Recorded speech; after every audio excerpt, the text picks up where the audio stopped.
kita nggak bisa merubah masa lalu. Maka belajarlah untuk berdamai. Berdamai itu ada 3 tahap. Yang pertama, belajar untuk menerima apa yang sudah terjadi, kemudian melepas segala sesuatu hal yang menyakitkan, dan memaafkan.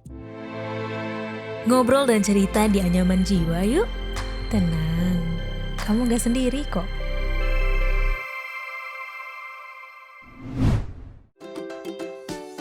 Hari gini masih ketipu investasi bodong, masih susah atur keuangan, investasi, klaim asuransi, dan update isu finansial? Dengerin Podcast Cuan, cari untung bareng teman. Persembahan Medio by KG Media dan Motion FM di Spotify.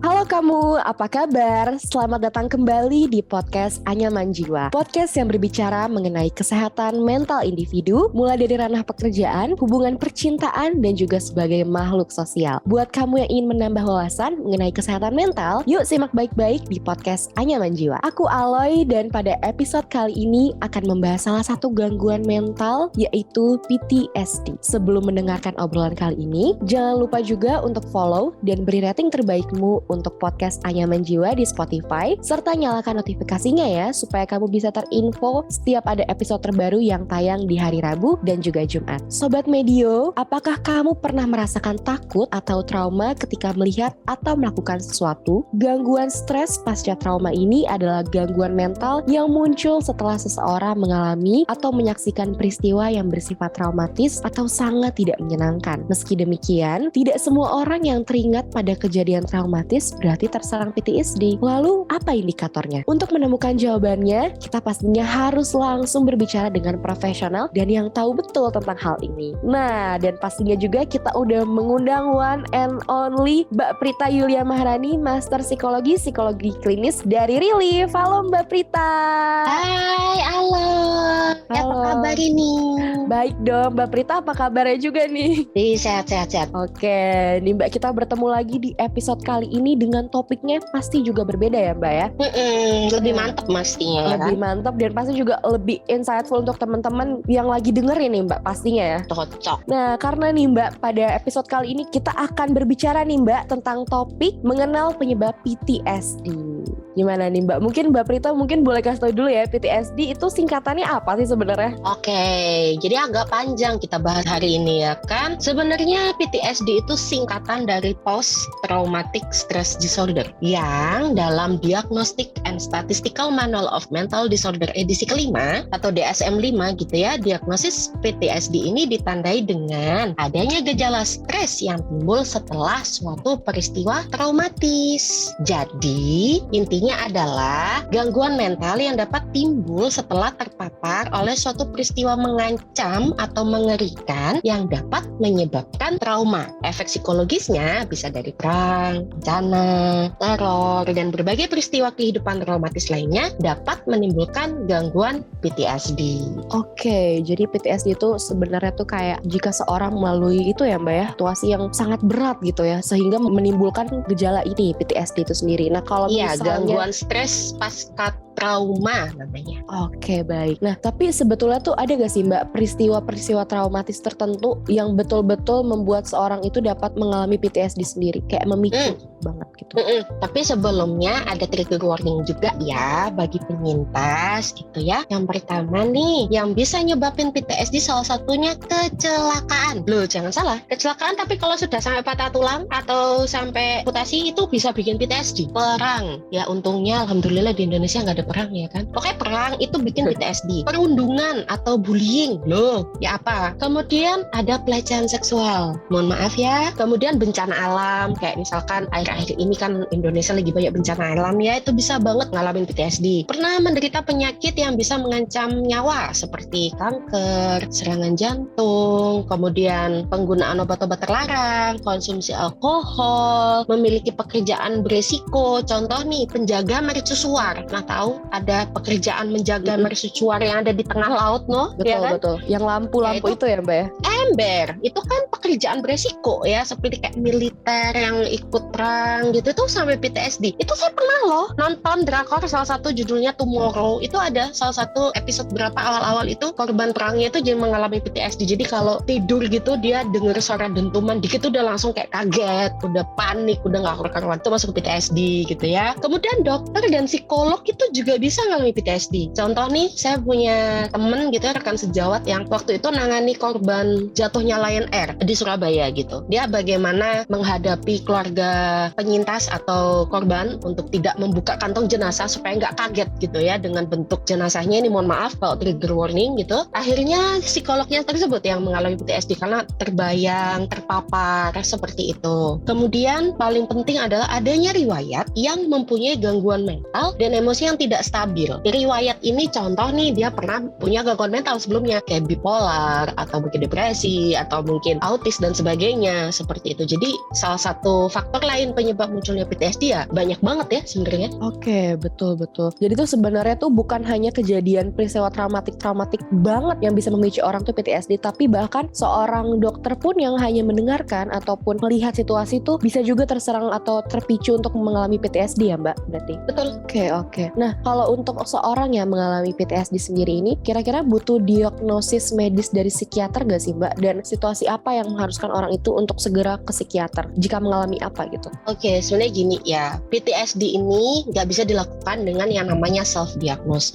Jadi teman-teman yang dengerin podcast ini, hati-hati, jangan gampang banget ngelakuin yang namanya self-diagnose. Catat ya kan. Kenapa? Karena untuk diagnosis PTSD ini digunakan kriteria diagnosis dari DSM-5 yang tadi saya sebutin itu dan ICD-11. ICD itu International Classification of Disease. Ibarat kata kayak gitu. Yang di dalam DSM aja nih gejalanya terdapat 20 loh. Ibarat kata kayak gitu. Kalau di ICD itu ada 6 gejala. Bayangin, ada 20 gejala itu kita harus bener-bener jeli nih ngelihat ini masuk PTSD kah? Masuk GAD kah? GAD itu Generalized Anxiety Disorder kah? Apakah ini masuk ke acute stress disorder kah? Itu nggak gampang loh kita menegakkan diagnosis, oh kamu terkena PTSD gitu. Nggak gampang. Nah, kalau kalian ngerasa bahwa aku kayaknya kok nggak baik-baik aja setelah kemarin aku dibully atau mungkin mohon maaf ya aku habis dilecehin secara seksual atau diperkosa dan sebagainya, kok aku ngerasa nggak banget, aku nangis-nangis, ya bikin kalian nggak nyaman aja, datanglah ke tenaga profesional. Itu adalah salah satu bentuk kalian itu menyayangi diri kalian sendiri. Kalau kalian kesulitan datang ke offline gitu ya, aduh Mbak Prita psikolog mahal gitu ya, kemudian di daerah saya itu offline susah, online banyak,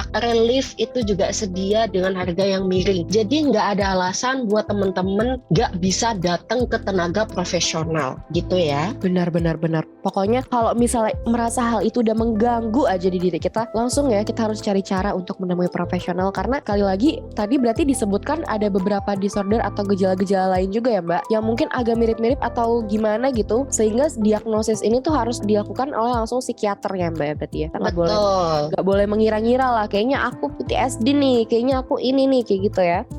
Nah, karena banyak disordernya itu Mbak atau gejala-gejalanya itu, nah gimana gejala yang biasa ditunjukkan orang yang menderita PTSD? Atau ada gak sih ciri-ciri khusus yang membedakan penderita gangguan PTSD ini dengan penderita gangguan mental lainnya? Jadi pada dasarnya ini Aloy, PTSD itu termasuk golongan dari gangguan kecemasan atau anxiety disorder yang merupakan kelanjutan dari acute stress disorder atau bahasa singkatannya adalah ASD gitu ya. Jadi yang membedakan adalah akar masalahnya gitu. Akar masalah yang terjadi gangguan psikologis ini apa? Atau peristiwa traumatik yang mereka alami ini apakah masuk ke dalam PTSD ataukah hanya anxiety ataukah hanya stres? Yang mana nih? Jadi banyak banget dan saya nggak bisa mendefinisikan ciri-ciri kan banyak banget gitu. Jadi yang bisa saya simpulkan adalah akar masalahnya beda, peristiwa traumatisnya beda. Jadi PTSD itu spesifik, ibarat kata seperti itu. Oke, jadi sebenarnya tuh di latar belakang ceritanya sendiri ya Mbak ya, awalnya tuh gimana. Makanya kita nggak boleh diagnosa sendiri, harus langsung ke psikiater karena hanya beliau yang bisa berdiagnos kita dan juga tahu bedanya gitu ya Mbak ya. Benar. Oke, aku juga kebetulan tadi kan Mbak pernah nonton drakor juga ya tentang Tomorrow gitu ya, tentang orang yang mengalami PTSD. Aku juga pernah nonton kayak cerita nih Mbak, seorang anak remaja dibully, tapi orang yang ngebulinya itu setiap ngebully dia tuh pakai tutupan pulpen gitu loh, ceklek. Oh ya, cetek ya, itu juga salah satu PTSD. Nah, jadi setiap dia mendengar orang nyetek pulpen, dia langsung geter gitu ya Mbak ya. Ya, Nah panik. itu termasuk cerita yang aku kayak, wah berarti sekecil apapun tindakan seorang melukai, hal-hal yang kayak gitu malah teringat di orang yang mengalami PTSD itu sendiri. Nah, kalau misalnya kita udah merasa nih, soal aku nih, kayak mempunyai gejala-gejala yang mengarah ke PTSD, hal apa sih sebenarnya yang harus kita lakukan pertama, dan bagaimana tahapan yang kita bisa lakukan untuk menyembuhkan? Oke. Jadi ada dua hal yang bisa kita lakukan gitu. Yang pertama adalah pemeriksaan fisik. Pemeriksaan fisik ini biasanya untuk mendeteksi masalah medis tertentu sih kalau di dunia kedokteran gitu ya. Tapi kalau di dunia psikologis kita bisa ngecek dari keluar keringat dingin, kemudian ngerasa jantung berdegup lebih cepat seperti genderang mau perang gitu ya. Atau itu segala sesuatu hal yang masuk ke fisik yang bisa dilihat oleh mata tentunya. Namun kalau evaluasi psikologis ini seperti kayak wawancara mendalam ya. Seperti saya nyebutnya adalah assessment atau anamnesa gitu. Jadi kita harus tahu dulu nih, kita tanya dulu. Jadi buat teman-teman yang datang ke tenaga profesional itu jangan merasa takut ketika ditanya-tanya, karena sebenarnya dari pertanyaan itu gunanya untuk menggali root cause-nya apa supaya kita bisa membantu dan mencari benang merah dari permasalahan ini di mana gitu ya. Contoh nih, saya ngerasa sedih akhir-akhir ini ketika ngelihat perang, ngelihat seperti ini. Ketika kita nanya itu untuk menggali gitu. Tapi ada juga yang ngerasa tidak nyaman ketika ditanya. Lah kalau teman-teman nggak cerita, gimana kita bisa tahu permasalahannya di mana? Ibarat kata seperti itu. Jadi ada dua yang bisa kita lakukan, fisik dan psikologis. Namun balik lagi ya, kalian ketika merasa tidak nyaman, langsung carilah bantuan ke tenaga profesional. Begitu. Tuh, mungkin lebih direkomendasikannya mungkin langsung ke profesional aja ya. Kalau ada terlintas atau mengalami kayaknya gue gini nih, kayaknya aku udah mulai merasa kayak gini, langsung aja gitu ya Mbak ya, lebih baiknya. Betul sekali, biar nggak salah diagnos gitu. Dan kalau salah diagnos itu kan bikin salah penanganan juga. Benar banget, malah nanti takutnya lebih buruk lagi ya Mbak dampaknya kalau sampai salah diagnos. Atau bahkan orangnya malah self diagnos terus kayak membeli obat sendiri, kayak obat tidur sendiri, itu lebih parah lagi ya. Makanya kita harus langsung ke profesional ya Mbak kalau ada apa-apa ya. Iya, karena kalau misalkan kita beli obat penenang di luar itu khawatirnya malah jadi ketergantungan. Jadi kalau nggak minum obat itu nggak bisa tidur. That's why kenapa para dokter atau psikiater meresepkan obat yang namanya placebo gitu. Namanya placebo effect. Jadi misalkan klien ini sebenarnya ketergantungan dengan obat penenang gitu ya. Tapi sebenarnya dia tidak pakai obat penenang juga udah aman gitu. Akhirnya sama dokternya diberikan sebenarnya vitamin isinya. Tapi dokter akan bilang, oh ini obat penenang. Makanya ada istilah placebo effect. Jadi sebenarnya itu cuman suges ya, kalau kata orang-orang suges minum, tapi sebenarnya dalamnya itu vitamin gitu ya, dokternya ngasih gitu ya. Iya. Placebo effect ya namanya. Iya, ibarat kata kayak gitu. Jadi bukan berarti waduh berarti aku di dokter nanti akan dikasih placebo, yang enggak semua. Maka kita juga akan melihat keparahan dari suatu kondisi PTSD-nya atau gejalanya atau seperti apa gitu. Makanya ketika kita mendiagnosa pasien atau klien itu enggak gampang gitu ya. Kita melakukan serangkaian assessment, kita nyari anamnesa, kita kasih tes psikologis. Baru pada saat kita diagnos ini benar-benar diagnos nggak? Karena kita juga ada diagnosa pembanding gitu. Diagnosa pembanding ini untuk melihat apakah benar di PTSD atau di anxiety disorder misalkan. Jadi nggak benar-benar bisa, wah dengan gampang saya mengatakan Anda terkena PTSD, hebat sekali. Nggak bisa gitu. Apalagi kalau misalkan datang ke tenaga profesional dengan harapan, kamu kenapa? Nggak tahu aku kenapa. Kalau aku tahu kenapa, aku nggak datang ke tenaga profesional. Nah, masalahnya nih teman-teman, kami ini tenaga profesional, bukan yang bisa tahu pikiran seseorang atau bisa ngelihat orang itu sakit apa tanpa bicara gitu.